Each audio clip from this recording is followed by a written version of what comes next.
because of pollution, because of these stress factors,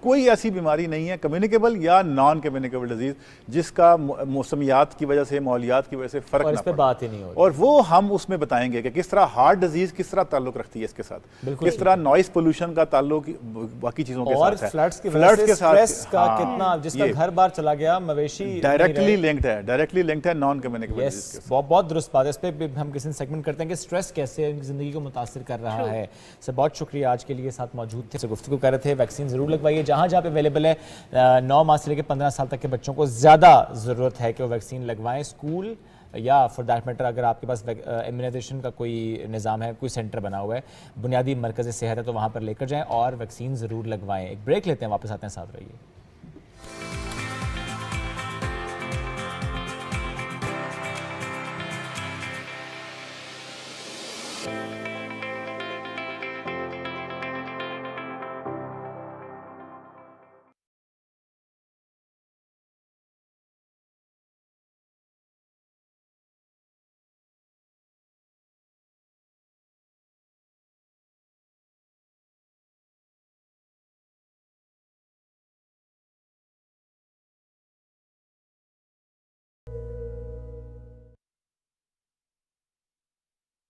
بے شمار بارشیں، بے حساب تباہی، پاکستان میں تاریخ کا بدترین سیلاب، کوئی اپنوں سے بچھڑا تو کسی کا گھر اجڑا، سیلابی ریلوں میں بستیاں بہہ گئیں، سیلاب نے کھیتوں کی ہریالی چھین لی، کسانوں کے چہروں سے خوشحالی نوچ لی۔ وزیراعظم کی قوم سے عطیات کی اپیل، ہاتھ بڑھائیں، مشکل میں ساتھ نبھائیں، بے گھر سیلاب زدگان آپ کی امداد کے منتظر،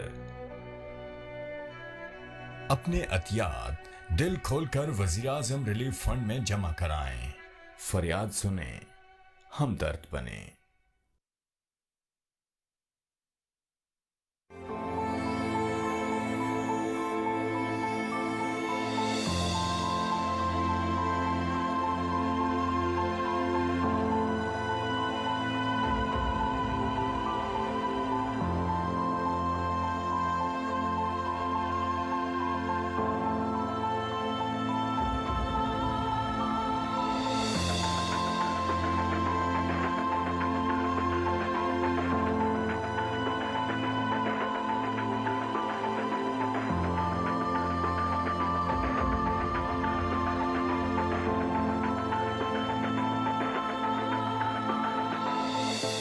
سیلاب سے متاثرہ بہن بھائیوں کی مدد کے لیے آگے آئیں، ابھی فنڈ لکھ کر 9999 پر SMS کریں اور 10 روپے عطیہ کریں یا اپنے عطیات وزیر اعظم فلڈ ریلیف فنڈ اکاؤنٹ میں جمع کرائیں۔ حکومت پاکستان۔